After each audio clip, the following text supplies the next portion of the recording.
सत श्री अकाल टीवी 84 देख रहे सारे दर्शकों का स्वागत है। मैं हरप्रीत कौर ते बुलेटिन की शुरुआत करते हैं हेडलाइंस से नाल।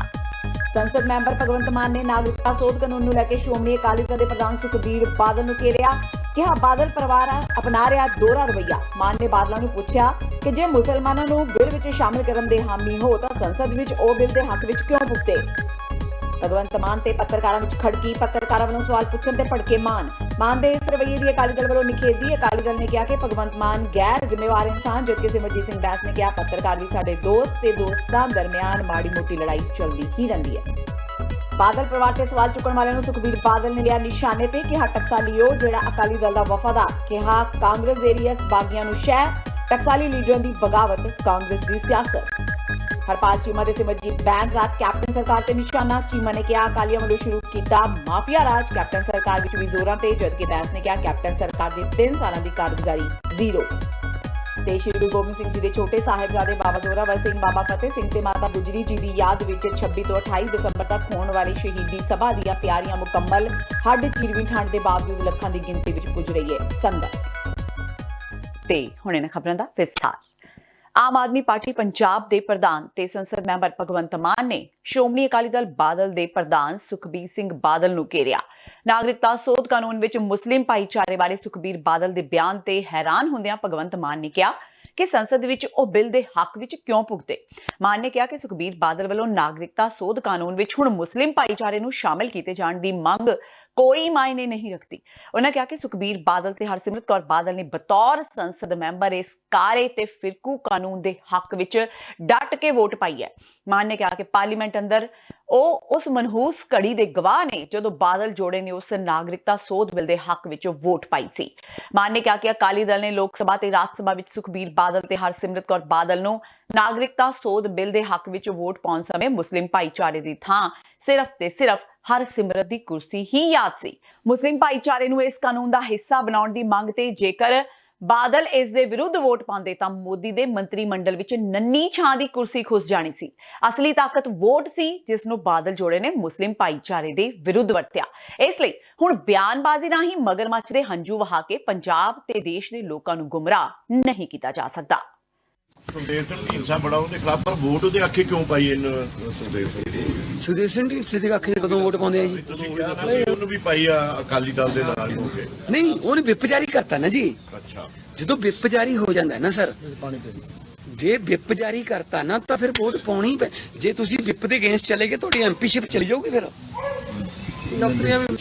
ਜੇ ਕਾਂਗਰਸ ਨੇ ਵਿਪ ਜਾਰੀ ਕਰਤਾ ਕਿ ਇਹਦੇ ਅਗੇਂਸਟ ਵੋਟ ਪਾਉਣੀ ਹੈ, ਜੇ ਚੀਮਾ ਸਾਹਿਬ ਨੇ ਹੁਣ ਇਹਨਾਂ ਨੇ ਵਿਪ ਜਾਰੀ ਕਰਤਾ ਵਿਧਾਨ ਸਭਾ ਚ ਕਿ ਵੀ ਆਪਾਂ ਇਸ ਮਾਮਲੇ ਚ ਇਹਦੇ ਅਗੇਂਸਟ ਵੋਟ ਪਾਉਣੀ ਹੈ, ਇੱਕ ਵੀ ਬੰਦਾ ਫੇਵਰ ਚ ਪਾ ਦੂਗਾ, ਜੇ ਵਿਪ ਦੀ ਉਲੰਘਣਾ ਹੋਗੀ ਐਮਐਲਏਸ਼ਿਪ ਚਲੀ ਜਾਊਗੀ। ਇਹ ਰੂਲ ਹੈ। ਰਾਜ ਸਭਾ ਗਈ ਉਹਦੀ, ਫਿਰ ਰਾਜ ਸਭਾ ਗਈ ਉਹਦੀ, ਉਹਨੂੰ ਪਾਉਣੀ ਪੈ ਗਈ ਨਾ। ਵਿਪ ਜਾਰੀ ਕਰਤਾ ਇਹਨੇ।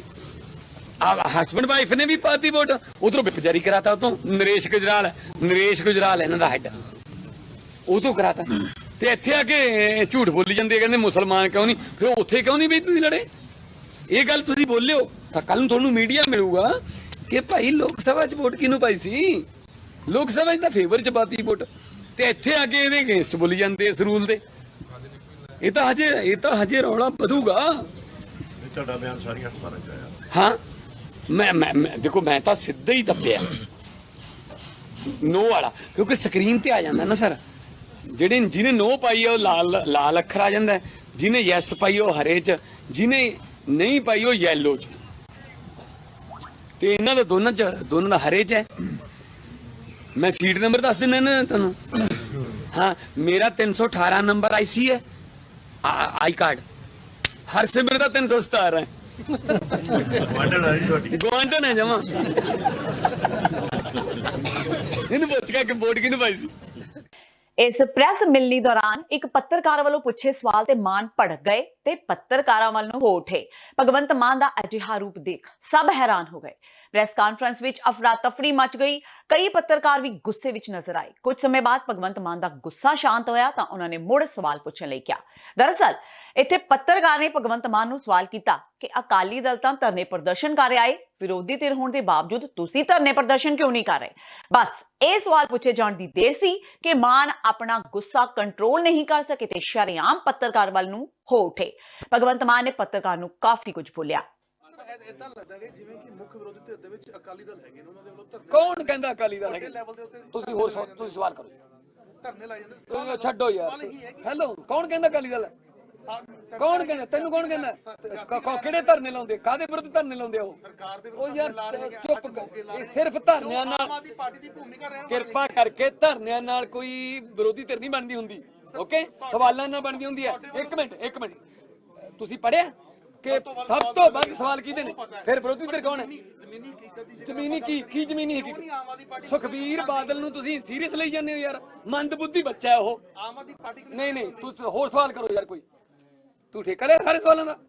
ਇਹ ਕੀ ਗੱਲ ਬਣੀ? ਹਾਂ ਫਿਰ ਕੀ ਗੱਲ ਬਣੀ? ਇਹ ਕੀ ਗੱਲ ਬਣੀ? ਸਾਰੇ ਸਵਾਲ ਤੂੰ ਹੀ ਪੁੱਛੇਗਾ। ਚੱਲ ਪੁੱਛ ਮੀਡੀਆ ਨਾਲ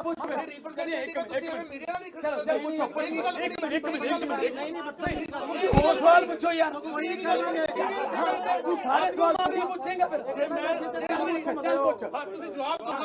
ਜਵਾਬ ਨੀਚੇ ਬੈ ਕੇ ਦਿਓ ਤੁਸੀਂ। ਇੱਕ ਮਿੰਟ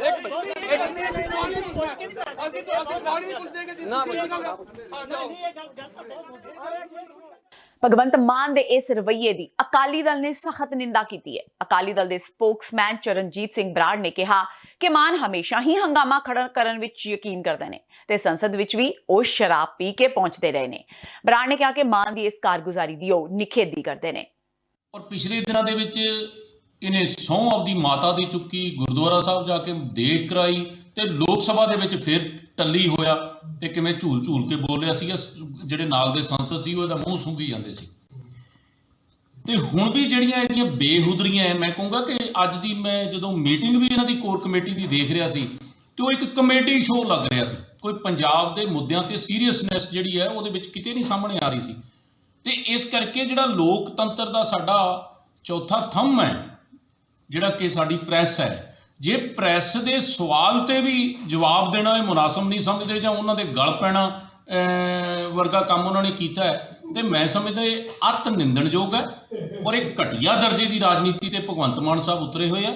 ਇਹਨਾਂ ਨੂੰ ਤੁਰੰਤ ਸਾਰੀ ਪ੍ਰੈਸ ਤੋਂ ਮਾਫੀ ਮੰਗਣੀ ਚਾਹੀਦੀ ਹੈ ਤੇ ਨਹੀਂ ਤਾਂ ਮੇਰਾ ਖਿਆਲ ਹੈ ਕਿ ਆਉਣ ਵਾਲੇ ਦਿਨਾਂ ਦੇ ਵਿੱਚ ਇਹਨਾਂ ਨੂੰ ਹੋਰ ਜਿਹੜਾ ਵਿਰੋਧ ਹੈ ਉਹ ਚੱਲਣਾ ਪੈਣਾ। ਲੋਕ ਇਨਸਾਫ ਪਾਰਟੀ ਦੇ ਆਗੂ ਸਿਮਰਜੀਤ ਸਿੰਘ ਬੈਂਸ ਨੇ ਇਸ ਸਭ ਨੂੰ ਹਲਕੇ ਵਿੱਚ ਲਿਆਈ। ਉਹਨਾਂ ਕਿਹਾ ਕਿ ਪੱਤਰਕਾਰ ਉਹਨਾਂ ਦੇ ਦੋਸਤ ਨੇ, ਉੱਥੇ ਦੋਸਤਾਂ ਦੇ ਵਿੱਚ ਅਕਸਰ ਲੜਾਈ ਹੋ ਜਾਂਦੀ ਹੈ। ਜਿਹੜੇ ਨਾ ਦੇਖੋ ਗੱਲ ਸੁਣੋ, ਜਿੱਥੇ ਪਿਆਰ ਹੁੰਦਾ, ਜਿਹੜਾ ਪੱਤਰਕਾਰ ਦੇ ਨਾਲ ਕੋਈ ਉਹਨਾਂ ਦੀ ਕਹਿ ਸੁਣੀ ਹੋਈ ਆ, ਕੋਈ ਗਰਮਾ ਗਰਮੀ ਹੋਈ ਆ, ਜਿੱਥੇ ਪਿਆਰ ਹੁੰਦਾ ਤੇ ਰੋਸਾ ਗੁੱਸਾ ਵੀ ਉੱਥੇ ਹੁੰਦਾ। ਹੁਣ ਤੁਹਾਡਾ ਮੇਰੇ ਨਾਲ ਪਿਆਰ ਆ, 20 ਵਾਰੀ ਆਪਣਾ ਰੋਸਾ ਗੁੱਸਾ ਗਿਲਾ ਵੀ ਹੋ ਜਾਂਦਾ। ਸਵਾਲਾਂ ਉੱਤੇ ਭੜਕਣ ਦਾ ਗਲਤ ਗੱਲ ਹੈ। ਚਲੋ ਕੋਈ ਗੱਲ ਨਹੀਂ, ਮੈਂ ਕਹਿੰਦਾ ਵੀ ਜੇ ਪਿਆਰ ਆ, ਤੁਸੀਂ ਮੈਨੂੰ ਕੋਈ ਸਵਾਲ ਕਰ ਲਿਆ, ਭੜਕ ਪਿਆ, ਬਾਹਰ ਜਾ ਕੇ ਫਿਰ ਆਪਾਂ ਇੱਕੋ ਜਿਹੇ ਹੋ ਜਾਣਾ। ਸੋ ਇਹ ਦੋਸਤੀ ਹੈਗੀ ਆ ਭਗਵੰਤ ਮਾਨ ਦੀ ਪੱਤਰਕਾਰਾਂ ਦੇ ਨਾਲ, ਪੱਤਰਕਾਰਾਂ ਦੀ ਭਗਵੰਤ ਮਾਨ ਦੇ ਨਾਲ। ਇਹ ਕੋਈ ਐਡਾ ਇਸ਼ੂ ਨਹੀਂ। ਸ਼੍ਰੋਮਣੀ ਅਕਾਲੀ ਦਲ ਦੇ ਪ੍ਰਧਾਨ ਸੁਖਬੀਰ ਸਿੰਘ ਬਾਦਲ ਨੇ ਅੱਜ ਟਕਸਾਲੀ ਲੀਡਰਾਂ ਬਾਰੇ ਨਵੀਂ ਪਰਿਭਾਸ਼ਾ ਦਿੱਤੀ। ਅੱਜ ਮੋਗਾ ਵਿੱਚ ਸੰਬੋਧਨ ਕਰਦਿਆਂ ਉਹਨਾਂ ਕਿਹਾ ਕਿ ਟਕਸਾਲੀ ਉਹ ਜਿਹੜਾ ਪਾਰਟੀ ਦਾ ਵਫਾਦਾਰ ਹੈ। ਸੁਖਬੀਰ ਮੁਤਾਬਕ ਟਕਸਾਲੀ ਉਹ ਨਹੀਂ ਜਿਹੜਾ ਸਾਰੀ ਉਮਰ ਲਾਹਾ ਲੈਂਦਾ ਰਹੇ ਤੇ ਜਦੋਂ ਪਾਰਟੀ ਨੂੰ ਕੁਝ ਦੇਣ ਦਾ ਵੇਲਾ ਆਵੇ ਤੇ ਪਿੱਠ ਵਿੱਚ ਛੁਰਾ ਮਾਰ ਦੇਵੇ। ਟਕਸਾਲੀ ਲੀਡਰਾਂ ਦੀ ਬਗਾਵਤ ਬਾਰੇ ਉਹਨਾਂ ਕਿਹਾ ਕਿ ਇਹ ਸਭ ਕਾਂਗਰਸ ਦੀ ਸਿਆਸਤ ਹੈ। ਦਰਅਸਲ ਪਿਛਲੇ ਦਿਨੀ ਪਾਰਟੀ ਅੰਦਰ ਟਕਸਾਲੀ ਲੀਡਰਾਂ ਨੂੰ ਅੱਖੋਂ ਪਰੋਖੇ ਕਰਨ ਦੇ ਇਲਜ਼ਾਮ ਲੱਗ ਰਹੇ ਨੇ। ਇਸ ਬਾਰੇ ਅਜੇ ਤੱਕ ਸੁਖਬੀਰ ਬਾਦਲ ਸਹਿੰਦੇ ਬੋਲ ਰਹੇ ਸਨ। ਅੱਜ ਉਹਨਾਂ ਨੇ ਟਕਸਾਲੀ ਲੀਡਰਾਂ ਬਾਰੇ ਸਪਸ਼ਟ ਕਹਿ ਦਿੱਤਾ ਕਿ ਉਹ ਹੁਣ ਟਕਸਾਲੀ ਨਹੀਂ ਰਹੇ। ਸੁਖਬੀਰ ਦਾ ਸਿੱਧਾ ਇਸ਼ਾਰਾ ਸੁਖਦੇਵ ਸਿੰਘ ਢੀਂਡਸਾ ਵੱਲ ਸੀ। ਸੁਖਬੀਰ ਬਾਦਲ ਮੁੱਖ ਮੰਤਰੀ ਕੈਪਟਨ ਅਮਰਿੰਦਰ ਸਿੰਘ ਤੇ ਵੀ ਜੰਮ ਕੇ ਵਰੇ। ਉਹਨਾਂ ਪੇਂਡੂ ਲਹਿਜ਼ੇ ਵਿੱਚ ਗੱਲ ਕਰਦਿਆਂ ਕਿਹਾ ਕਿ ਮੱਝ ਲੈਣ ਵੇਲੇ ਵੀ ਅਸੀਂ ਸੋਚਦੇ ਹਾਂ ਪਰ ਵੋਟਾਂ ਪਾਉਣ ਤੇ ਕੁਝ ਨਹੀਂ ਦੇਖਦੇ। ਉਹਨਾਂ ਕਿਹਾ ਕਿ ਕੈਪਟਨ 6-6 ਮਹੀਨੇ ਡੀਸੀ ਨਾਲ ਗੱਲ ਨਹੀਂ ਕਰਦੇ। ਨਾਲ ਹੀ ਉਹਨਾਂ ਕਿਹਾ ਕਿ ਕੈਪਟਨ ਨੂੰ ਤਾਂ ਇਹ ਵੀ ਨਹੀਂ ਪਤਾ ਕਿ ਮੋਗਾ ਦਾ ਐਸਐਸਪੀ ਹੈ ਕੌਣ। ਸੁਖਬੀਰ ਬਾਦਲ ਨੇ ਕਿਹਾ ਕਿ ਅਕਾਲੀ ਦਲ ਦੀ ਸਰਕਾਰ ਆਉਣ ਤੋਂ ਬਾਅਦ ਸਭ ਤੋਂ ਪਹਿਲਾਂ ਕੰਮ ਝੂਠੇ ਪਰਚੇ ਪਾਉਣ ਵਾਲੇ ਅਫਸਰਾਂ ਨੂੰ ਸਸਪੈਂਡ ਨਹੀਂ ਡਿਸਮਿਸ ਕੀਤਾ ਜਾਏਗਾ। ਹੁਣ ਸਸਪੈਂਡ ਨਹੀਂ ਕਰਨਾ, ਸਗੋਂ ਡਿਸਮਿਸ ਹੀ ਕਰਨਾ ਹੈ। ਉਹਨਾਂ ਕਿਹਾ ਕਿ ਕਾਂਗਰਸ ਦੇ ਵਿਧਾਇਕ 1000 ਕਰੋੜ ਦੀ ਠੱਗੀ ਮਾਰ ਰਹੇ ਨੇ। ਪੌਂਟੀ ਚੱਡਾ ਨੂੰ ਸ਼ਰਾਬ ਦੇ ਧੰਦੇ ਵਿੱਚ ਸਾਰਾ ਪੰਜਾਬ ਦੇ ਦਿੱਤਾ ਸੀ। ਕੈਪਟਨ ਹੁਣ ਕਹਿੰਦਾ ਹੈ ਕਿ ਖਜ਼ਾਨਾ ਖਾਲੀ ਹੈ। ਮੈਨੂੰ ਇੱਕ ਪ੍ਰੈਸ ਵਾਲੇ ਨੇ ਮੇਰੇ ਪਿਤਾ ਬਾਦਲ ਸਾਹਿਬ ਤੋਂ ਸਵਾਲ ਪੁੱਛਿਆ ਕਹਿੰਦੇ ਜੀ ਟਕਸਾਲੀ ਦਾ ਮਤਲਬ ਕੀ ਹੈ? ਬਾਲ ਸਾਹਿਬ ਕਹਿੰਦੇ ਟਕਸਾਲੀ ਉਹ ਜਿਹੜਾ ਪਾਰਟੀ ਦਾ ਵਫਾਦਾਰ, ਜਿਹੜਾ ਪਾਰਟੀ ਦੇ ਪਿੱਠ ਤੇ ਛੁਰਾ ਮਾਰਦਾ, ਉਹ ਟਕਸਾਲੀ ਨਹੀਂ ਕਿਹਾ ਜਾਂਦਾ। ਟਕਸਾਲੀ ਉਹ ਜਿਹਨੂੰ ਮਿਲੇ ਨਾ ਮਿਲੇ ਆਪਣੀ ਪਾਰਟੀ ਵਾਸਤੇ ਕੁਰਬਾਨੀ ਦੇਣ ਨੂੰ ਤਿਆਰ। ਟਕਸਾਲੀ ਉਹ ਨਹੀਂ ਜਿਹੜਾ ਕੱਲਾ ਲੈਂਦਾ ਰਹੇ, ਜਦੋਂ ਦੇਣ ਦਾ ਵੇਲਾ ਆਏ ਉਦੋਂ ਪਿੱਠ ਤੇ ਛੁਰਾ ਮਾਰੇ। ਪੰਜਾਬ 'ਚ ਕੋਈ ਰਾਜ ਹੈ? ਸਰਕਾਰ ਨਾਂ ਦੀ ਕੋਈ ਚੀਜ਼ ਹੈ? ਨਾ ਕੋਈ ਕੰਮ, ਕੱਲਾ ਇੱਕ ਕੰਮ ਤੱਕਾ। ਅੱਜ ਮੈਂ ਹੈਰਾਨ ਹੈ, ਇਹ ਜਿਹਾ ਨਕਮਾ ਮੁੱਖ ਮੰਤਰੀ ਅੱਜ ਤੱਕ ਹਿੰਦੁਸਤਾਨ 'ਚ ਨਹੀਂ ਬਣਿਆ ਜਿਹੜਾ ਨਕਮਾ ਕੈਪਟਨ ਹੈ। ਨਿਖਿੱਧ ਨਲਾਇਕ, ਜਿਹੜੇ ਕਾਂਗਰਸ ਦੇ ਹੁਣ ਐਮਐਲਏ ਆ ਉਹ ਤਾਂ ਸਮਝੀ ਬੈਠੇ ਆ ਕਿ ਸਾਡੀ ਤਾਂ ਹੁਣ ਕੰਮ ਖਤਮ ਹੈ, ਹੁਣ ਇੱਕ ਕੰਮ ਕਰ ਲਓ, ਲੁੱਟਣ ਲੱਗ ਜਾਓ। ਇੰਨਾ ਵੱਡਾ ਲੁੱਟ ਮੈਂ ਅੱਜ ਤੱਕ ਨਹੀਂ ਦੇਖੀ, ਇੰਨੀ ਵੱਡੀ ਲੁੱਟ ਜਿੰਨੀ ਹੁਣ ਕਰ ਰਿਹਾ। ਉਹਨਾਂ ਦੇ ਮਨ 'ਚ ਇੱਕ ਗੱਲ ਆ ਗਈ ਹੈ ਕਿ ਕੈਪਟਨ 2002 ਤੋਂ 2007 ਅਸੀਂ ਬਣਾਇਆ, 10 ਸਾਲ ਰਾਜ ਨਹੀਂ ਆਇਆ। ਜੈ ਜੀਆਂ ਕਰਤੂਤਾਂ ਹੁਣ ਕੈਪਟਨ ਦੀਆਂ, ਪੱਕਾ ਕਾਂਗਰਸ ਦਾ ਸੰਸਕਾਰ ਕਰਕੇ ਜਾਊਗਾ। ਤੁਸੀਂ ਹੈਰਾਨ ਰਹਿ ਜਾਓਗੇ, ਬਾਦਲ ਸਾਹਿਬ ਜਦੋਂ ਮੁੱਖ ਮੰਤਰੀ ਹੁੰਦੇ ਸਵੇਰੇ 5 ਵਜੇ ਅਖਬਾਰ ਆ ਜਾਂਦੇ ਸੀ, 5 ਵਜੇ ਅਖਬਾਰ ਪੜ੍ਹਨਾ ਸ਼ੁਰੂ ਕਰ ਲੈਂਦੇ ਸੀ, ਨਾਲ ਕਾਗਜ਼ ਪੈਨਸ਼ਨ ਹੁੰਦਾ ਸੀ ਵੀ ਇਹ ਜਿਹੜੇ ਜ਼ਿਲ੍ਹੇ ਵਿੱਚ ਕੋਈ ਸਮੱਸਿਆ ਆ ਜਾਂਦੀ, ਕੋਈ ਧੱਕਾ ਹੋਇਆ ਜਾਂ ਕੋਈ ਧਰਨਾ ਹੋਇਆ ਜਾਂ ਕੋਈ ਪੁਲਿਸ ਕੋ ਚੋਰੀ ਹੋਈ ਜਾਂ ਕੋਈ ਡਰੱਗ ਸਮਗਲਰ ਫੜਿਆ ਗਿਆ, ਨਾਲ ਦੇ ਨਾਲ ਉਸੇ ਟਾਈਮ ਤੇ ਐਸਐਸਪੀ ਤੋਂ ਡੀਸੀ ਨੂੰ ਜਗਾ ਲੈਂਦੇ ਸੀ। ਉਸੇ ਟਾਈਮ ਸਾਰੇ ਐਸਐਸਪੀ ਡੀਸੀ ਰਾਤ ਨੂੰ ਪੈਨ ਤੇ ਪੈਨਸਲ ਨਾਲ ਆਪਣੇ ਮੰਜੇ ਤੇ ਰੱਖਦੇ ਸੀ, ਉਹਨੂੰ ਪਤਾ ਸੀ ਬਾਦਲ ਸਾਹਿਬ ਦਾ ਫੋਨ ਆਇਆ ਹੀ ਆਇਆ। ਇੱਥੇ 6 ਮਹੀਨੇ ਹੋ ਗਏ, ਮੈਂ ਪੁੱਛਿਆ ਡੀਸੀ ਨੂੰ ਅਖੀਰਲੀ ਵਾਰ ਤੁਸੀਂ ਕਦੋਂ ਗੱਲ ਕੀਤੀ? ਮੁੱਖ ਮੰਤਰੀ ਨੇ ਕਹਿੰਦੇ 6 ਮਹੀਨੇ ਟੱਪ ਜਾਂਦੇ ਆ, ਟੈਲੀਫੋਨ ਹੀ ਨਹੀਂ ਆਉਂਦਾ। ਮੈਂ ਕਹਿੰਦਾ ਅਮਰਿੰਦਰ ਸਿੰਘ ਨੂੰ ਪਤਾ ਨਹੀਂ ਹੋਣਾ ਕਿ ਮੋਗੇ ਦਾ ਐਸਐਸਪੀ ਕਿਹੜਾ ਤੇ ਡੀਸੀ ਕਿਹੜਾ। ਮੈਂ ਤੁਹਾਨੂੰ ਅੱਜ ਦੱਸਾਂ, ਕਾਂਗਰਸ ਤੇ ਅਕਾਲੀ ਆਪਸ ਵਿੱਚ ਰਲੇ ਹੋਏ ਨੇ। ਇਹ ਲੋਕਾਂ ਦਾ ਧਿਆਨ ਅਸਲ ਮੁੱਦਿਆਂ ਤੋਂ ਪਾਸੇ ਕਰਕੇ ਸੂਬੇ ਦੀ ਭੋਲੀ ਭਾਲੀ ਜਨਤਾ ਨੂੰ ਭਟਕਾ ਰਹੇ ਨੇ।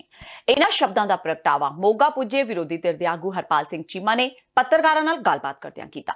ਉਹਨਾਂ ਕਿਹਾ ਕਿ ਕੈਪਟਨ ਸਰਕਾਰ ਦੇ ਮੰਤਰੀਆਂ ਤੇ ਵਿਧਾਇਕਾਂ ਵੱਲੋਂ ਵਿਧਾਨ ਸਭਾ ਵਿੱਚ ਕਿਹਾ ਗਿਆ ਸੀ ਕਿ ਸ਼੍ਰੋਮਣੀ ਅਕਾਲੀ ਦਲ ਸ੍ਰੀ ਗੁਰੂ ਗ੍ਰੰਥ ਸਾਹਿਬ ਜੀ ਦੀ ਹੋਈ ਬੇਅਦਬੀ ਦੇ ਅਸਲ ਦੋਸ਼ੀ ਨੇ, ਜਿਨ੍ਹਾਂ ਨੂੰ ਫੜ ਕੇ ਅੰਦਰ ਕੀਤਾ ਜਾਵੇ, ਪਰ ਹੋਇਆ ਇਸ ਤਰ੍ਹਾਂ ਨਹੀਂ। ਚੀਮਾ ਨੇ ਦੋਸ਼ ਲਗਾਉਂਦਿਆਂ ਕਿਹਾ ਕਿ ਪੰਜਾਬ ਅੰਦਰ ਹਰ ਤਰ੍ਹਾਂ ਦਾ ਮਾਫੀਆ ਸਰਗਰਮ ਹੈ, ਚਾਹੇ ਉਹ ਟਰਾਂਸਪੋਰਟ ਮਾਫੀਆ, ਡਰੱਗ ਮਾਫੀਆ, ਸ਼ਰਾਬ ਮਾਫੀਆ, ਬਿਜਲੀ ਮਾਫੀਆ ਹੋਵੇ। ਇਸ ਮਾਫੀਆ ਦਾ ਜਨਮਦਾਤਾ ਸ਼੍ਰੋਮਣੀ ਅਕਾਲੀ ਦਲ ਹੀ ਹੈ ਤੇ ਹੁਣ ਇਸ ਨੂੰ ਕਾਂਗਰਸ ਸਰਕਾਰ ਚਲਾ ਰਹੀ ਹੈ। ਡਰੱਗ ਮਾਫੀਆ ਜਿਹੜਾ ਹੈਗਾ ਉਸੇ ਤਰ੍ਹਾਂ ਵੱਧ ਰਿਹਾ, ਉਸੇ ਤਰ੍ਹਾਂ ਫਲ ਰਿਹਾ, ਉਸੇ ਤਰ੍ਹਾਂ ਚੱਲ ਰਿਹਾ ਹੈਗਾ। ਕੈਪਟਨ ਸਾਹਿਬ ਨੇ ਗੁਟਕਾ ਸਾਹਿਬ ਮੱਥੇ ਨੂੰ ਲਾ ਕੇ ਤਲਵੰਡੀ ਸਾਬੋ ਤੋਂ 35 ਕਿਲੋਮੀਟਰ ਦੂਰ ਖੜੇ ਹੋ ਕੇ ਸਹੁੰ ਕਿਉਂ ਖਾਧੀ ਸੀ ਕਿ ਤਾਂ ਕਿ ਪੰਜਾਬ ਦੇ ਲੋਕਾਂ ਦਾ ਵਿਸ਼ਵਾਸ ਜਿੱਤ ਲਵੇ, ਪਰ ਹੋਇਆ ਉਲਟ ਕਿ ਉਹ ਵਿਸ਼ਵਾਸ ਤਾਂ ਨਹੀਂ ਜਿੱਤਿਆ। ਉਹ ਜਿਹੜਾ ਡਰੱਗ ਮਾਫੀਆ ਉਹਨੂੰ ਜਿੱਤ ਲਿਆ, ਉੱਤੇ ਕਬਜ਼ਾ ਕਰ ਲਿਆ। ਉਹ ਲਗਾਤਾਰ ਉਸੇ ਤਰ੍ਹਾਂ ਜਾਰੀ ਹੈ। ਇੱਕ ਰਿਪੋਰਟ ਛਪੀ ਆ, ਸੈਨਿਕਾ ਪਾਰਾਨਿਸਿਕ ਦੀ ਰਿਪੋਰਟ ਆ ਗਈ। ਇਹ ਰਿਪੋਰਟ ਦੇ ਮੁਤਾਬਕ ਪੰਜਾਬ ਵਿੱਚ ਜਿਹੜਾ ਡਰੱਗ ਮਾਫੀਆ ਗਾ, ਪੰਜਾਬ ਵਿੱਚ ਡਰੱਗ ਪੈਡਲਰ ਨੇ ਡਰੱਗ ਜਿਹੜਾ ਵਧਿਆ ਗਾ ਉਹ 126%, ਬਹੁਤ ਵੱਡੀ ਹਾਈਟ ਆ। ਇਹ ਰਾਈਜ਼ ਕਿੰਨਾ ਕੀਤਾ? 126% ਰਾਈਜ਼ ਕੀਤਾ ਗਾ। 3 ਸਾਲਾਂ ਦੇ ਵਿੱਚ ਡਰੱਗ ਮਾਫੀਆ ਪੰਜਾਬ ਵਿੱਚ 126% ਵਧਿਆ ਗਾ। ਜਿਹੜਾ ਮਾਫੀਆ ਪੰਜਾਬ ਵਿੱਚ ਸੁਖਬੀਰ ਸਿੰਘ ਬਾਦਲ, ਪ੍ਰਕਾਸ਼ ਸਿੰਘ ਬਾਦਲ ਦੀ ਗਵਰਨਮੈਂਟ ਵੇਲੇ ਪੈਦਾ ਹੋਇਆ ਸੀ, ਜਿਹਨੂੰ ਜਨਮ ਦਿੱਤਾ ਸੀ ਸੁਖਬੀਰ ਸਿੰਘ ਬਾਦਲ ਨੇ, ਅੱਜ ਉਹ ਮਾਫੀਆ ਕੈਪਟਨ ਸਾਹਿਬ ਦੀ ਰਹਿਨਮਾਈ ਹੇਠ ਵੱਧ ਰਿਹਾ, ਫੁੱਲ ਰਿਹਾ ਔਰ 126% ਤੇ ਜਿਹੜੀ ਉਹਦੀ ਅੰਕੜੇ ਪਹੁੰਚ ਚੁੱਕੇ ਨੇਗੇ। ਤੇ ਹੁਣ ਵੇਲਾ ਹੋ ਗਿਆ ਬ੍ਰੇਕ ਦਾ। ਬਾਕੀ ਦੀਆਂ ਖਬਰਾਂ ਇਸ ਬ੍ਰੇਕ ਤੋਂ ਬਾਅਦ।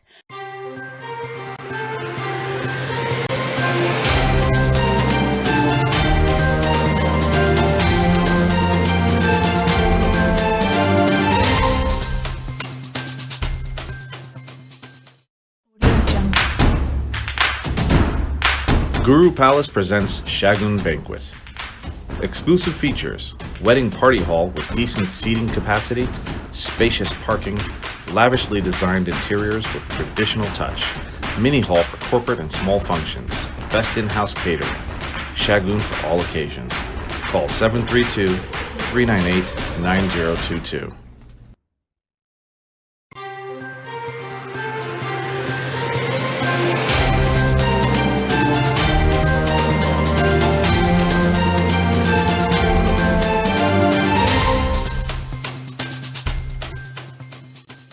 ਬ੍ਰੇਕ ਤੋਂ ਬਾਅਦ TV84 ਦੇ ਖਬਰਾਂ ਦੇ ਬੁਲੇਟਿਨ ਵਿੱਚ ਸਵਾਗਤ ਹੈ। ਵਧਦੇ ਹਾਂ ਅਗਲੀ ਖਬਰ ਵੱਲ। ਲੋਕ ਇਨਸਾਫ ਪਾਰਟੀ ਦੇ ਮੁਖੀ ਸਿਮਰਜੀਤ ਸਿੰਘ ਬੈਂਸ ਨੇ ਪੰਜਾਬ ਸਰਕਾਰ ਦੀ ਕਾਰਗੁਜ਼ਾਰੀ ਨੂੰ ਲੈ ਕੇ ਸਵਾਲ ਖੜੇ ਕੀਤੇ ਨੇ। ਬੈਂਸ ਨੇ ਕਿਹਾ ਕਿ ਪੰਜਾਬ ਸਰਕਾਰ ਦੇ ਵਜ਼ੀਰ ਪੂਰੀ ਤਰ੍ਹਾਂ ਫੇਲ ਹੋ ਚੁੱਕੇ ਨੇ। 3 ਸਾਲ ਵਿੱਚ ਕਿਸੇ ਮੰਤਰੀ ਨੇ ਕੋਈ ਪ੍ਰਾਪਤੀ ਨਹੀਂ ਕੀਤੀ। ਪੱਤਰਕਾਰਾਂ ਨਾਲ ਗੱਲਬਾਤ ਕਰਦਿਆਂ ਬੈਂਸ ਨੇ ਕਿਹਾ ਕਿ ਪੰਜਾਬ ਸਰਕਾਰ ਦੇ ਵਜ਼ੀਰ ਪੂਰੀ ਤਰ੍ਹਾਂ ਫੇਲ ਨੇ ਤੇ ਸਰਕਾਰ ਨੇ 3 ਸਾਲ ਦੇ ਵਕਫੇ ਵਿੱਚ ਕੋਈ ਕੰਮ ਨਹੀਂ ਕਰਵਾਇਆ। ਤੇ ਉਹਨਾਂ ਨੂੰ ਆਪਣੀ ਕਾਰਗੁਜ਼ਾਰੀ ਵੀ ਦੱਸੋ। ਮੰਤਰੀਆਂ ਦੀ ਕਾਰਗੁਜ਼ਾਰੀ 3 ਸਾਲ ਹੈਗੇ ਆ, ਤੇ MP ਦੀ ਕਾਰਗੁਜ਼ਾਰੀ ਉਹ ਵੀ ਤਾਂ ਨਾਲ ਲੇਖਾ ਜੋਖਾ ਕਰਨਾ ਪਊਗਾ। ਨੋ ਡਾਊਟ ਅੱਜ ਮੰਤਰੀਆਂ ਦੀ ਕਾਰਗੁਜ਼ਾਰੀ ਤੁਸੀਂ ਦੱਸ ਦਿਓ, ਪ੍ਰੈਸ ਵਾਲੇ ਦੋਸਤ ਮੈਨੂੰ ਦੱਸ ਦੇਣ, ਕਿਸੇ ਮੰਤਰੀ ਨੇ ਆਪਣੇ ਡਿਪਾਰਟਮੈਂਟ ਦੇ ਵਿੱਚ 3 ਸਾਲ ਤੋਂ ਕੋਈ ਪ੍ਰਾਪਤੀ ਕੀਤੀ ਹੋਵੇ? ਕੋਈ ਮੰਤਰੀ ਨੂੰ ਬਾਂਹ ਖੜੀ ਕਰਕੇ ਕਹਿ ਦੋ ਮੈਂ ਆਪਣੇ ਡਿਪਾਰਟਮੈਂਟ ਦੇ ਵਿੱਚ ਪਾਰਦਰਸ਼ਤਾ ਲੈ ਕੇ ਆਇਆ, ਟਰਾਂਸਪੇਰੈਂਸੀ ਲੈ ਕੇ ਆਇਆ, ਮੈਂ ਆਪਣੇ ਡਿਪਾਰਟਮੈਂਟ ਦੇ ਵਿੱਚੋਂ ਕਰਪਸ਼ਨ ਦੀ ਸਫਾਈ ਕੀਤੀ ਹੈ। ਅੱਜ ਵੀ ਹਾਲਾਤ ਉਹੀ ਹੈ ਜੋ ਬਾਦਲਾਂ ਵੇਲੇ ਸੀ। ਇਹ ਕਹੋਗੇ ਵੱਧ ਤੋਂ ਬੱਤਰ ਹੋ ਗਏ। ਇਹ ਕਿਹੜੀ ਪਰਫਾਰਮੈਂਸ ਦੀਆਂ ਗੱਲਾਂ ਕਰਦੇ ਆ? ਇਹ ਤਾਂ ਐਵੇਂ ਹੀ ਲੋਕਾਂ ਦਾ ਧਿਆਨ ਖੱਬਿਓਂ ਸੱਜੇ ਤੇ ਸੱਜਿਓਂ ਖੱਬੇ ਲਾਉਣ ਵਾਸਤੇ ਵੀ ਹੁਣ 2022 ਆਇਆ ਖੜਾ। ਹੁਣ ਲੋਕਾਂ ਨੂੰ ਫਿਰ ਨਵੇਂ ਲੋਲੀਪੌਪ ਤੇ ਨਵੀਆਂ ਗੱਲਾਂ ਦੇ ਵਿੱਚ ਲਿਆ ਕੇ ਵੋਟਾਂ ਕਿੱਦਾਂ ਲੈਣੀਆਂ, ਇਹ ਸਟੰਟ ਹੈਗਾ। ਦੇਸ਼ ਭਰ ਵਿੱਚ ਨਾਗਰਿਕਤਾ ਸੋਧ ਕਾਨੂੰਨ ਨੂੰ ਲੈ ਕੇ ਕੇਂਦਰ ਸਰਕਾਰ ਦਾ ਵਿਰੋਧ ਹੋ ਰਿਹਾ ਹੈ। ਇਸੇ ਕੜੀ ਤਹਿਤ ਅੰਮ੍ਰਿਤਸਰ ਵਿੱਚ ਵੀ ਇਸ ਕਾਨੂੰਨ ਦਾ ਵਿਰੋਧ ਹੋ ਰਿਹਾ ਹੈ ਤੇ ਇਹ ਵਿਰੋਧ ਕੋਈ ਆਮ ਜਨਤਾ ਨਹੀਂ, ਸਗੋਂ ਯੂਥ ਕਾਂਗਰਸੀਆਂ ਵੱਲੋਂ ਭਾਜਪਾ ਪ੍ਰਧਾਨ ਸ਼ਵੇਤ ਮਲਿਕ ਦੇ ਘਰ ਦੇ ਬਾਹਰ ਧਰਨਾ ਦੇ ਕੇ ਕੀਤਾ ਗਿਆ। ਯੂਥ ਕਾਂਗਰਸ ਦੇ ਲੀਡਰਾਂ ਦਾ ਕਹਿਣਾ ਹੈ ਕਿ ਕੇਂਦਰ ਸਰਕਾਰ ਦਾ ਇਸ ਕਾਲੇ ਕਾਨੂੰਨ ਨੂੰ ਲਾਗੂ ਕਰਨ ਦਾ ਮੁੱਖ ਮਕਸਦ ਧਰਮ ਦੇ ਨਾਂ ਤੇ ਦੇਸ਼ ਵਿੱਚ ਵੰਡ ਪਾਉਣਾ ਹੈ, ਜੋ ਕਿ ਸਰਾਸਰ ਗਲਤ ਹੈ। ਉਹਨਾਂ ਸਰਕਾਰ ਨੂੰ ਇਸ ਕਾਲੇ ਕਾਨੂੰਨ ਨੂੰ ਰੱਦ ਕਰਨ ਦੀ ਮੰਗ ਕੀਤੀ। ਨਾਗਰਿਕਤਾ ਸੋਧ ਕਾਨੂੰਨ ਨੂੰ ਲੈ ਕੇ ਮੁਸਲਿਮ ਭਾਈਚਾਰੇ ਵਿੱਚ ਕਾਫੀ ਵਿਰੋਧ ਹੈ ਤੇ ਸੜਕਾਂ ਤੇ ਆ ਕੇ ਉਹਨਾਂ ਵੱਲੋਂ ਇਸ ਦਾ ਸਖਤ ਵਿਰੋਧ ਕੀਤਾ ਜਾ ਰਿਹਾ ਹੈ। ਦੇਸ਼ ਨੂੰ ਧਰਮ ਦੇ ਨਾਂ ਤੇ ਵੰਡਣ ਦੀ ਕੋਸ਼ਿਸ਼ ਕੀਤੀ ਜਾ ਰਹੀ ਹੈ, ਪਰ ਇਹ ਜਿਹੜੇ ਮਨਸੂਬੇ ਨੇ ਇਹਨਾਂ ਦੇ ਉਹ ਕਾਮਯਾਬ ਨਹੀਂ ਹੋ ਸਕਣਗੇ। ਵੱਖੋ-ਵੱਖ ਧਰਮਾਂ ਦੇ ਲੋਕਾਂ ਨੇ ਹਿੰਦੁਸਤਾਨ ਨੂੰ ਆਜ਼ਾਦ ਕਰਾਉਣ ਲਈ ਬਲੀਦਾਨ ਦਿੱਤੇ ਸੀ। ਵੱਖੋ-ਵੱਖ ਧਰਮਾਂ ਦੇ ਲੋਕ ਹਿੰਦੁਸਤਾਨ ਨੂੰ ਬਣਾਉਂਦੇ ਆ। ਇਹਨਾਂ ਦੇ ਜਿਹੜੇ ਮਨਸੂਬੇ ਆ ਸਾਡੇ ਦੇਸ਼ ਵਿੱਚ ਵੰਡੀਆਂ ਪਾਉਣ ਦੇ, ਉਹਨੂੰ ਕਾਮਯਾਬ ਨਹੀਂ ਹੋਣ ਦਿੱਤਾ ਜਾਊਗਾ। ਬਿਲਕੁਲ ਜੀ, ਕੱਲੀ ਪੰਜਾਬ ਸਰਕਾਰ ਨਹੀਂ, ਮੈਂ ਤਾਂ ਕਹਿਣਾ ਚਾਹੂੰਗਾ ਚਾਹੇ ਉਹ ਕਿਸੇ ਵੀ ਸੂਬੇ ਵਿੱਚ ਸਰਕਾਰ ਆ, ਕੱਲੀ ਪੰਜਾਬ ਸਰਕਾਰ ਨਹੀਂ, ਸਾਰੇ ਸੂਬਿਆਂ ਨੂੰ ਇਹ ਫੈਸਲਾ ਕਰ ਲੈਣਾ ਚਾਹੀਦਾ ਕਿ ਅਸੀਂ ਆਪਣੇ ਦੇਸ਼ ਨੂੰ ਧਰਮ ਦੇ ਨਾਂ ਤੇ ਨਹੀਂ ਵੰਡਣ ਦੇਵਾਂਗੇ। ਔਰ ਮੇਰੀ ਸਾਰੇ ਮੁੱਖ ਮੰਤਰੀ ਸਾਹਿਬਾਨਾਂ ਨੂੰ ਵੀ ਬੇਨਤੀ ਆ ਕਿ ਸਾਰੇ ਫੈਸਲਾ ਕਰ ਲੈਣ, ਕੱਲੇ ਪੰਜਾਬ ਵਿੱਚ ਨਹੀਂ। ਮੇਰੇ ਖਿਆਲ ਨਾਲ ਮਹਾਰਾਸ਼ਟਰ ਵਿੱਚ ਵੀ ਇਹ ਫੈਸਲਾ ਹੋ ਚੁੱਕਿਆ ਹੈ, ਮੱਧ ਪ੍ਰਦੇਸ਼ ਵਿੱਚ ਵੀ ਇਹ ਫੈਸਲਾ ਹੋ ਚੁੱਕਿਆ ਹੈ ਕਿ ਇਹ ਕਾਨੂੰਨ ਜਿਹੜਾ ਕਾਲਾ ਕਾਨੂੰਨ ਹੈ ਉਹ ਲਾਗੂ ਨਹੀਂ ਕੀਤਾ ਜਾਊਗਾ। ਅੱਜ ਤੁਸੀਂ ਸ਼ਵੇਤ ਮਲਿਕ ਦੀ ਕੋਠੀ ਦੇ ਬਾਹਰ ਧਰਨਾ ਲਾਉਣ ਦਾ ਕੀ ਮਕਸਦ ਹੈ ਜੀ? ਇਹੀ ਮਕਸਦ ਹੈ ਜੀ, ਪੰਜਾਬ BJP ਦੇ ਪ੍ਰਧਾਨ ਨੇ, ਪ੍ਰਧਾਨ ਹੋਣ ਦੇ ਨਾਤੇ ਜੋ ਵੀ ਪੰਜਾਬ ਦੀ ਆਵਾਜ਼ ਹੈ ਉੱਪਰ ਪਹੁੰਚਾਉਣ, ਇਹ ਕਾਲੇ ਕਾਨੂੰਨ ਦਾ ਵਿਰੋਧ ਕਰਨ ਤੇ ਇਹਨੂੰ ਕੈਂਸਲ ਕਰਾਉਣ। ਲੁਧਿਆਣਾ ਵਿਖੇ ਇੱਕ ਧਾਰਮਿਕ ਸਮਾਗਮ ਵਿੱਚ ਪਹੁੰਚੇ ਸ਼੍ਰੋਮਣੀ ਅਕਾਲੀ ਦਲ ਦੇ ਸੀਨੀਅਰ ਆਗੂ ਬਿਕਰਮ ਸਿੰਘ ਮਜੀਠੀਆ ਨੇ HS ਫੂਲਕਾ ਵੱਲੋਂ ਸੁਖਦੇਵ ਸਿੰਘ ਢੀਂਡਸਾ ਤੇ ਦਿੱਤੇ ਗਏ ਬਿਆਨ ਨੂੰ ਲੈ ਕੇ ਆਪਣੀ ਪ੍ਰਤੀਕਿਰਿਆ ਦਿੱਤੀ। ਉਹਨਾਂ ਕਿਹਾ ਕਿ ਜੇਕਰ ਕੋਈ ਕਿਸੇ ਵੀ ਪਾਰਟੀ ਵਿੱਚ ਜਾਣਾ ਚਾਹੁੰਦਾ ਹੈ ਤਾਂ ਉਸ ਦੀ ਮਰਜ਼ੀ ਹੈ। ਸੀਨੀਅਰ ਲੀਡਰਾਂ ਦੀ ਨਾਰਾਜ਼ਗੀ ਤੇ ਮਜੀਠੀਆ ਨੇ ਕਿਹਾ ਕਿ ਸਾਰੇ ਸੀਨੀਅਰ ਲੀਡਰ ਉਹਨਾਂ ਦੇ ਨਾਲ ਨੇ, ਕੋਈ ਨਾਰਾਜ਼ਗੀ ਨਹੀਂ ਹੈ। ਨਾਲ ਹੀ ਨਾਗਰਿਕਤਾ ਸੋਧ ਐਕਟ ਨੂੰ ਲੈ ਕੇ ਉਹਨਾਂ ਕਿਹਾ ਕਿ ਅਕਾਲੀ ਦਲ ਦਾ ਸਟੈਂਡ ਸਾਫ਼ ਹੈ। ਦਿੱਲੀ ਢੀਂਡਸਾ ਸਾਹਿਬ ਵੀ ਦਿੱਲੀ ਵਿੱਚ ਜਿਹੜੇ ਨਾਰਾਜ਼ ਅਕਾਲੀ ਆ ਉਹਨਾਂ ਨੂੰ ਮੀਟਿੰਗ ਕਰ ਰਹੇ ਜੀ। ਇਹ ਚੰਗੀ ਗੱਲ ਆ ਜੀ, ਮੀਟਿੰਗ ਕਰਦੇ ਰਹਿਣਾ ਚਾਹੀਦਾ, ਤੁਹਾਨੂੰ ਵੀ ਕਰ ਲੈਣੀ ਚਾਹੀਦੀ। HS ਫੁਲਕਾ ਕਿਉਂ ਕਹਿ ਰਹੇ ਨੇ ਇਹ ਚੀਜ਼ ਕਿ ਉਹਨਾਂ ਦੀ ਯਾਰ ਉਹਨਾਂ HS ਫੁਲਕਾ ਮੇਰੇ ਨਾਲ ਸਲਾਹ ਕਰਕੇ ਨਹੀਂ ਨਾ ਬੋਲਦੇ, ਜਾਂ ਤਾਂ ਮੇਰੀ ਸਲਾਹ ਨਾਲ ਬੋਲਣ ਤੇ ਫਿਰ ਤਾਂ ਮੈਂ ਉਹਦੇ ਬਾਰੇ ਟਿੱਪਣੀ ਕਰ ਸਕਦਾ। ਕਿਉਂ ਕਹਿ ਰਹੇ ਨੇ ਇਦਾਂ, ਕਹਿ ਕਿਉਂ ਰਹੇ ਨੇ ਸਰ? ਇਹ ਤਾਂ ਫੁਲਕਾ ਸਾਹਿਬ ਨੂੰ ਪੁੱਛੋ ਨਾ, ਤੁਸੀਂ ਮੈਨੂੰ ਕਿਉਂ ਪੁੱਛ ਰਹੇ ਹੋ? ਕਮਾਲ ਹੈ ਤੁਸੀਂ। ਸਰ ਹਾਲਾਤ ਕਿਉਂ ਬਣ ਗਏ? ਹਾਲਾਤ ਬਹੁਤ ਵਧੀਆ, ਤੁਸੀਂ ਹਾਲਾਤਾਂ ਬਾਰੇ ਬਾਲਾ ਫਿਕਰ ਨਾ ਕਰੋ, ਹਾਲਾਤ ਬਹੁਤ ਵਧੀਆ ਔਰ ਸਾਡਾ ਬੜਾ ਕਲੀਅਰ ਹੈ ਜੀ। Citizen amendment act Guru Sahib ਨੇ ਵੀ ਏਕ ਪਿਤਾ ਏਕਸ ਕੇ ਅੰਬਾਰਕ ਪੇ ਸਾਨੂੰ ਸਮਤ ਬਖਸ਼ੀ ਆ, ਸਰਬੱਤ ਦੇ ਭਲੇ ਦੀ ਗੱਲ ਗੁਰੂ ਸਾਹਿਬ ਨੇ ਕੀਤੀ। ਔਰ ਡਾਕਟਰ ਭੀਮ ਰਾਓ ਅੰਬੇਦਕਰ ਸਾਹਿਬ ਨੇ ਵੀ ਸੰਵਿਧਾਨ 'ਚ ਸਭ ਦਾ ਸਤਿਕਾਰ ਦੀ ਗੱਲ ਕੀਤੀ। ਔਰ ਅਸੀਂ ਬੜੇ ਸਪਸ਼ਟ ਆ, ਅਸੀਂ ਸੀਏ ਵੀ ਦਾ ਉਦੋਂ ਸਪੋਰਟ ਕੀਤਾ ਸੀ ਕਿਉਂਕਿ ਇੱਕ ਲੌਂਗ ਸਟੈਂਡਿੰਗ ਅਫਗਾਨ ਸਿੱਖਾਂ ਦੀ ਮੰਗ ਲੈ ਕੇ ਸ਼੍ਰੋਮਣੀ ਅਕਾਲੀ ਦਲ ਚੱਲ ਰਿਹਾ ਸੀ। ਔਰ ਅੱਜ ਵੀ ਅਸੀਂ ਉੱਥੇ ਹੀ ਖਲੋਤੇ ਹਾਂ ਜਿਹੜਾ ਅਸੀਂ ਉਸ ਦਿਨ ਜਦੋਂ ਸੁਖਬੀਰ ਜੀ ਬੋਲੇ ਸੀ ਕਿ ਧਰਮ ਦੇ ਆਧਾਰ ਤੇ ਇਹਨੂੰ ਨਹੀਂ ਵੰਡਣਾ ਚਾਹੀਦਾ, ਸਭ ਨੂੰ ਵਿੱਚ ਲੈਣਾ ਚਾਹੀਦਾ। ਔਰ ਮੁਸਲਮਾਨ ਭਾਈਚਾਰੇ ਨੂੰ ਜਦ ਤੁਸੀਂ ਸਿੱਖਾਂ ਨੂੰ ਦੇਤਾ, ਹਿੰਦੂਆਂ ਨੂੰ ਦੇਤਾ, ਕ੍ਰਿਸਚਨ ਨੂੰ ਦੇਤਾ, ਮੁਸਲਮਾਨ ਭਾਈਚਾਰੇ ਨੂੰ ਇਹਦੇ ਚੋਂ ਬਾਹਰ ਕਿਉਂ ਰੱਖ ਰਹੇ ਸੀ? ਅਸੀਂ ਇਸ ਗੱਲ ਦੇ ਉਸ ਦਿਨ ਵੀ ਸਹਿਮਤ ਨਹੀਂ ਸੀ, ਅੱਜ ਵੀ ਸਹਿਮਤ। ਦਿੱਲੀ ਦੀ ਅਰਵਿੰਦ ਕੇਜਰੀਵਾਲ ਸਰਕਾਰ ਨੇ ਆਪਣੀ ਸਰਕਾਰ ਦਾ ਰਿਪੋਰਟ ਕਾਰਡ ਜਾਰੀ ਕੀਤਾ ਹੈ। ਕੇਜਰੀਵਾਲ ਨੇ ਇਸ ਕਾਰਜਕਾਲ ਵਿੱਚ ਆਪਣੀਆਂ ਵੱਡੀਆਂ ਉਪਲਬਧੀਆਂ ਦਰਮਿਆਨ ਚੰਗੀ ਸਿੱਖਿਆ, ਮੁਫਤ ਸਿਹਤ ਸਹੂਲਤਾਂ ਨੂੰ ਮੁੱਖ ਪ੍ਰਾਪਤੀਆਂ ਵਜੋਂ ਥਾਂ ਦਿੱਤੀ ਹੈ। ਕੇਜਰੀਵਾਲ ਨੇ ਕਿਹਾ ਕਿ ਸਾਡੀ ਸਰਕਾਰ ਨੇ ਸਿੱਖਿਆ ਤੇ ਚੰਗਾ ਕੰਮ ਕੀਤਾ ਹੈ। ਉਹਨਾਂ ਦੀ ਸਰਕਾਰ ਨੇ ਪਿਛਲੇ 5 ਸਾਲਾਂ ਅੰਦਰ ਸਿੱਖਿਆ ਦੇ ਖੇਤਰ ਵਿੱਚ ਕ੍ਰਾਂਤੀਕਾਰੀ ਤਬਦੀਲੀ ਲਿਆਂਦੀ। ਦੱਸਣਯੋਗ ਹੈ ਕਿ ਕੇਜਰੀਵਾਲ ਸਰਕਾਰ ਨੇ ਦਿੱਲੀ ਦਾ ਸਿੱਖਿਆ ਬਜਟ 6600 ਕਰੋੜ ਤੋਂ ਵਧਾ ਕੇ 15600 ਕਰੋੜ ਕੀਤਾ। ਕੇਜਰੀਵਾਲ ਨੇ ਬਿਜਲੀ ਖੇਤਰ ਵਿੱਚ ਵੀ ਕਾਬਿਲੇ ਤਾਰੀਫ ਕੰਮ ਕੀਤਾ। ਉਹਨਾਂ ਕਿਹਾ ਕਿ ਇਸ ਵਾਰ ਦਿੱਲੀ ਦੇ 32 ਲੱਖ ਲੋਕਾਂ ਦਾ ਬਿਜਲੀ ਬਿੱਲ ਜ਼ੀਰੋ ਆਇਆ ਹੈ। ਦੱਸਣਯੋਗ ਹੈ ਕਿ ਆਪ ਨੇ 2015 ਦੀਆਂ ਦਿੱਲੀ ਵਿਧਾਨ ਸਭਾ ਚੋਣਾਂ ਵਿੱਚ 70 ਵਿੱਚੋਂ 67 ਸੀਟਾਂ ਜਿੱਤੀਆਂ ਸਨ। ਅਗਲੇ ਸਾਲ ਦੀ ਸ਼ੁਰੂਆਤ ਵਿੱਚ ਦਿੱਲੀ ਵਿਧਾਨ ਸਭਾ ਦੀਆਂ ਚੋਣਾਂ ਹੋਣ ਵਾਲੀਆਂ ਨੇ ਤੇ ਅਜਿਹੇ ਵਿੱਚ ਕੇਜਰੀਵਾਲ ਨੇ ਆਪਣੀ ਸਰਕਾਰ ਦਾ ਰਿਪੋर्ट कार्ड पेश कर देता है।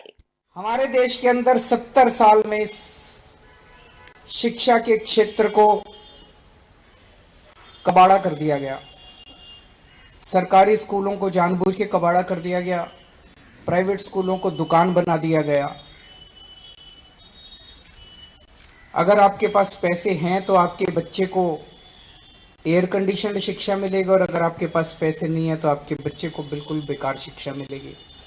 मुझे बेहद खुशी है कि 5 साल के अंदर हमने शिक्षा के क्षेत्र में जो क्रांतिकारी परिवर्तन किए उसकी चर्चा आज पूरी दुनिया के अंदर हो रही है। लेकिन अगर एक लाइन में मुझे कहना हो तो हमने दिल्ली में पैदा होने वाले हर बच्चे के लिए, चाहे वो गरीब हो चाहे वो अमीर हो, हमने अच्छी शिक्षा का इंतजाम किया है। कि हमने दिल्ली के अंदर इतनी पाइपलाइन 5 साल में डाली, इनसे 70 साल में दिल्ली वालों को पानी नहीं पिलाया गया। ऐसा कैसे हो सकता? जानबूझ के नहीं किया। जब हमारी सरकार बनी 58% कॉलोनियों में पानी आता था, आज 93% कॉलोनियों के अंदर टूटी से पानी पहुंच गया। पाइपलाइन डाल दी। ਸ਼੍ਰੀ ਗੁਰੂ ਗੋਬਿੰਦ ਸਿੰਘ ਜੀ ਦੇ ਛੋਟੇ ਸਾਹਿਬਜ਼ਾਦੇ ਬਾਬਾ ਜ਼ੋਰਾਵਰ ਸਿੰਘ, ਬਾਬਾ ਫਤਿਹ ਸਿੰਘ ਤੇ ਮਾਤਾ ਗੁਜਰੀ ਦੀ ਯਾਦ ਵਿੱਚ 26 ਤੋਂ 28 ਦਸੰਬਰ ਤੱਕ ਸ਼ਹੀਦੀ ਸਭਾ ਹੋ ਰਹੀ ਹੈ। ਇਸ ਨੂੰ ਲੈ ਕੇ ਸੰਗਤਾਂ ਹੁਣ ਹੀ ਫਤਿਹਗੜ੍ਹ ਸਾਹਿਬ ਪਹੁੰਚਣੀਆਂ ਸ਼ੁਰੂ ਹੋ ਗਈਆਂ ਨੇ। ਕੜਾਕੇ ਦੀ ਠੰਡ ਦੇ ਬਾਵਜੂਦ ਥਾਂ-ਥਾਂ ਲੰਗਰਾਂ ਦਾ ਪ੍ਰਬੰਧ ਸ਼ੁਰੂ ਹੋ ਚੁੱਕਾ ਹੈ। ਸ਼੍ਰੋਮਣੀ ਗੁਰਦੁਆਰਾ ਪ੍ਰਬੰਧਕ ਕਮੇਟੀ ਤੇ ਪ੍ਰਸ਼ਾਸਨ ਵੱਲੋਂ ਵੀ ਸਾਰੀਆਂ ਤਿਆਰੀਆਂ ਮੁਕੰਮਲ ਕਰ ਲਈਆਂ ਗਈਆਂ ਨੇ। ਇਤਿਹਾਸਿਕ ਗੁਰਦੁਆਰਾ ਫਤਿਹਗੜ੍ਹ ਸਾਹਿਬ, ਗੁਰਦੁਆਰਾ ਜੋਤੀ ਸਰੂਪ ਸਾਹਿਬ ਤੇ ਗੁਰਦੁਆਰਾ ਠੰਡਾ ਬੁਰਜ ਵਿੱਚ ਵੱਡੀ ਗਿਣਤੀ ਸੰਗਤਾਂ ਨੇ ਅੱਜ ਵੀ ਮੱਥਾ ਟੇਕਿਆ। ਦੱਸ ਦਈਏ ਕਿ 26 ਦਸੰਬਰ ਨੂੰ ਗੁਰਦੁਆਰਾ ਜੋਤੀ ਸਰੂਪ ਸਾਹਿਬ ਵਿੱਚ ਅਖੰਡ ਪਾਠ ਆਰੰਭ ਹੋਣਗੇ। 28 ਦਸੰਬਰ ਨੂੰ ਇਹਨਾਂ ਪਾਠਾਂ ਦੇ ਭੋਗ ਪੈਣਗੇ। ਗੁਰਦੁਆਰਾ ਫਤਿਹਗੜ੍ਹ ਸਾਹਿਬ ਦੇ ਟੋਡਰਮਲ ਦੀਵਾਨ ਹਾਲ ਵਿੱਚ 26 ਤੋਂ 29 ਦਸੰਬਰ ਤੱਕ ਦਿਨ ਰਾਤ ਧਾਰਮਿਕ ਦੀਵਾਨ ਸਜਣਗੇ। ਚੰਡੀਗੜ੍ਹ ਦੇ ਸੈਕਟਰ 34 ਦੇ ਗੁਰਦੁਆਰਾ ਸਾਹਿਬ ਨੇੜੇ ਹੋਏ ਇੱਕ ਦਰਦਨਾਕ ਸੜਕ ਹਾਦਸੇ ਵਿੱਚ 7 ਸਾਲ ਦੇ ਬੱਚੇ ਸਮੇਤ ਪਿਤਾ ਦੀ ਮੌਤ ਹੋ ਗਈ। ਹਾਦਸੇ ਦੌਰਾਨ ਮਾਂ ਦੀ ਹਾਲਤ ਗੰਭੀਰ ਬਣੀ ਹੋਈ ਹੈ। ਇਹ ਹਾਦਸਾ ਦੇਰ ਰਾਤ ਉਸ ਸਮੇਂ ਵਾਪਰਿਆ ਜਦੋਂ ਪਰਿਵਾਰ ਸਕੂਟੀ ਤੇ ਸਵਾਰ ਹੋ ਕੇ ਮੋਹਾਲੀ ਤੋਂ ਵਾਪਸ ਸੈਕਟਰ 29 ਸਥਿਤ ਆਪਣੇ ਘਰ ਆ ਰਿਹਾ ਸੀ। ਜਿਵੇਂ ਹੀ ਉਹ ਸੈਕਟਰ 34 ਸਥਿਤ ਗੁਰਦੁਆਰਾ ਸਾਹਿਬ ਨੇੜੇ ਪੁੱਜੇ, ਧੁੰਦ ਅਤੇ ਤੇਜ਼ ਰਫ਼ਤਾਰੀ ਦੇ ਚਲਦਿਆਂ ਐਕਟਿਵਾ ਸੜਕ ਕਿਨਾਰੇ ਲੱਗੇ ਪੋਲ ਨਾਲ ਟਕਰਾ ਗਈ। ਇਹ ਟੱਕਰ ਇੰਨੀ ਦਰਦਨਾਕ ਸੀ ਕਿ ਤਿੰਨੇ ਬੁਰੀ ਤਰ੍ਹਾਂ ਜ਼ਖਮੀ ਹੋ ਗਏ ਤੇ ਸੜਕ ਤੇ ਡਿੱਗ ਗਏ। ਇਸ ਦੌਰਾਨ ਲੋਕਾਂ ਨੇ ਐਂਬੂਲੈਂਸ ਰਾਹੀਂ ਤਿੰਨਾਂ ਜ਼ਖਮੀਆਂ ਨੂੰ ਗੰਭੀਰ ਹਾਲਤ ਵਿੱਚ ਸੈਕਟਰ 32 ਦੇ ਹਸਪਤਾਲ ਭਰਤੀ ਕਰਵਾਇਆ, ਜਿੱਥੇ 7 ਸਾਲਾ ਬੱਚੇ ਰੋਹਨ ਤੇ ਉਸਦੇ ਪਿਤਾ ਪ੍ਰਵੀਨ ਦੀ ਮੌਕੇ ਤੇ ਹੀ ਮੌਤ ਹੋ ਗਈ, ਜਦਕਿ ਮਾਂ ਦੀ ਹਾਲਤ ਗੰਭੀਰ ਬਣੀ ਹੋਈ ਹੈ। ਲੁਧਿਆਣਾ ਦੇ ਸੁਭਾਸ਼ ਨਗਰ ਬਸਤੀ ਜੋਧੇਵਾਲ ਵਿੱਚ ਬੀਤੀ ਰਾਤ ਅੰਗੀਠੀ ਦੀ ਜ਼ਹਿਰੀਲੀ ਗੈਸ ਚੜਨ ਕਾਰਨ 2 ਬੱਚਿਆਂ ਦੀ ਮੌਤ ਹੋ ਗਈ, ਜਦਕਿ 4 ਲੋਕਾਂ ਦੀ ਹਾਲਤ ਗੰਭੀਰ ਦੱਸੀ ਜਾ ਰਹੀ ਹੈ। ਜਾਣਕਾਰੀ ਮੁਤਾਬਕ ਉਕਤ ਪਰਿਵਾਰ ਬੀਤੇ 4-5 ਮਹੀਨਿਆਂ ਤੋਂ ਕਿਰਾਏ ਦੇ ਮਕਾਨ ਵਿੱਚ ਇੱਥੇ ਰਹਿ ਰਿਹਾ ਸੀ। ਮਕਾਨ ਮਾਲਕ ਨੇ ਦੱਸਿਆ ਕਿ ਜਦੋਂ ਸਵੇਰੇ ਦਰਵਾਜ਼ਾ ਖੜਕਾਉਣ ਤੇ ਉਹਨਾਂ ਨਹੀਂ ਖੋਲ੍ਹਿਆ ਤਾਂ ਉਹਨਾਂ ਦੇਖਿਆ ਕਿ ਅੰਦਰ ਸਾਰੇ ਹੀ ਬੇਹੋਸ਼ ਪਏ ਸਨ। ਮੌਕੇ ਤੇ ਐਂਬੂਲੈਂਸ ਨੂੰ ਸੱਦਿਆ ਗਿਆ, ਪਰ ਇਸ ਦੌਰਾਨ ਪਰਿਵਾਰ ਦੇ 2 ਬੱਚਿਆਂ ਦੀ ਮੌਤ ਹੋ ਚੁੱਕੀ ਸੀ, ਜਦਕਿ ਉਹਨਾਂ ਦੇ ਮਾਤਾ-ਪਿਤਾ ਤੇ ਰਿਸ਼ਤੇਦਾਰਾਂ ਨੂੰ ਲੁਧਿਆਣਾ ਦੇ ਸਿਵਲ ਹਸਪਤਾਲ ਭਰਤੀ ਕਰਵਾਇਆ ਗਿਆ ਹੈ, ਜਿੱਥੇ ਉਹਨਾਂ ਦੀ ਹਾਲਤ ਗੰਭੀਰ ਦੱਸੀ ਜਾ ਰਹੀ ਹੈ। ਇਸ ਬਾਰੇ ਲੁਧਿਆਣਾ ਸਿਵਲ ਹਸਪਤਾਲ ਦੇ ਸੀਨੀਅਰ ਮੈਡੀਕਲ ਅਫਸਰ ਨੇ ਦੱਸਿਆ ਕਿ ਰਾਤ ਭਰ ਕਮਰੇ ਵਿੱਚ ਅੰਗੀਠੀ ਬਾਲਣ ਕਾਰਨ ਇਹ ਹਾਦਸਾ ਵਾਪਰਿਆ ਤੇ ਜ਼ਹਿਰੀਲੀ ਗੈਸ ਚੜਨ ਕਰਕੇ ਦੋਵੇਂ ਬੱਚਿਆਂ ਦੀ ਮੌਤ ਹੋ ਗਈ। ਇਹ ਸੁਭਾਸ਼ ਨਗਰ ਬਸਤੀ ਜੋਧੇਵਾਲ ਦੀ ਹੈ 2 ਫੈਮਿਲੀਆਂ, ਜਿਹਦੇ ਵਿੱਚ ਹਸਬੈਂਡ ਵਾਈਫ 2 ਜੋੜੇ ਤੇ ਨਾਲ 2 ਬੱਚੇ ਨੇ 10 ਤੇ 12 ਸਾਲ ਦੇ।